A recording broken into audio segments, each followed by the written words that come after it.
Hello again, and welcome back to Level Up English. I'm Mark Reynolds, your host, and I'm really glad you've joined us. Today we're talking about teenagers. Yes, those sometimes confusing, sometimes wonderful years. Were your teenage years wild or more, let's say, sensible?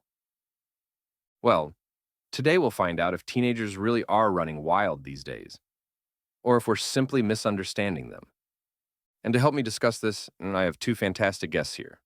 First up is Sophie Williams, a psychologist who works with teenagers every day. Sophie, hi. Hi, Mark. Thanks for having me. I'm very passionate about helping teenagers. Though, yes, they can be challenging at times. I can imagine.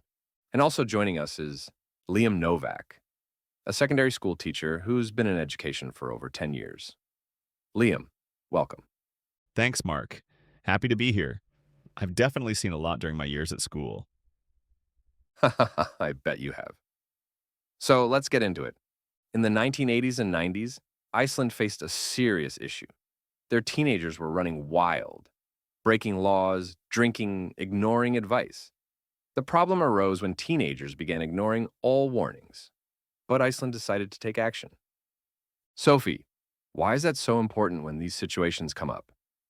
It's essential, Mark. When situations like that happen, you can't just ignore them and hope they disappear. You need to tackle the problem head on.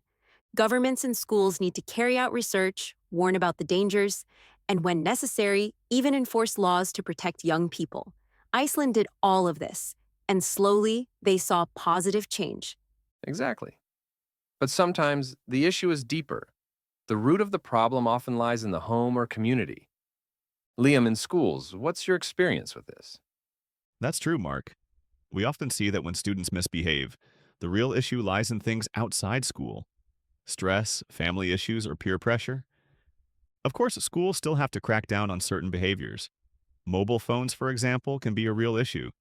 But rather than only banning them, it's important to offer alternatives. I often encourage students to join clubs or sports, something positive to focus on. Phones after 9 p.m. Yes, that's something many parents talk about. There's even advice now for parents to ban the use of phones after this time. Sophie, does that help solve the problem? It's part of the solution, but it's not enough.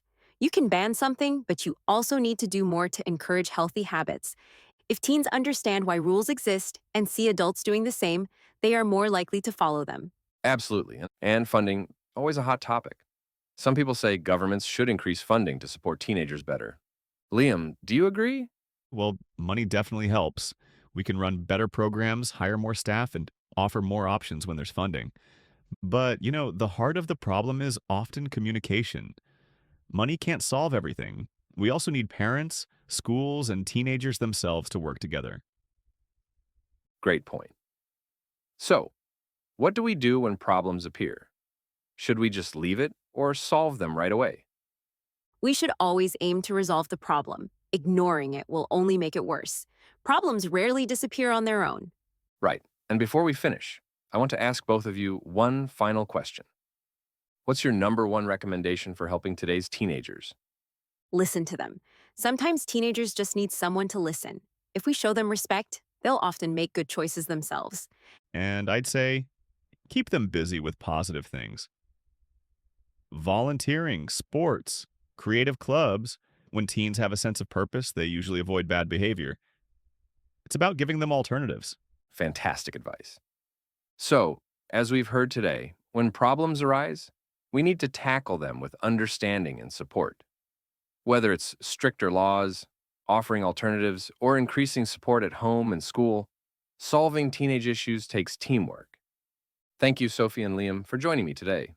Thanks, Mark. It was a pleasure. Great chat. Thank you. And thank you to all our listeners. What do you think? Should we crack down on teenagers more, or should we do more to help them? Join the discussion on our social media.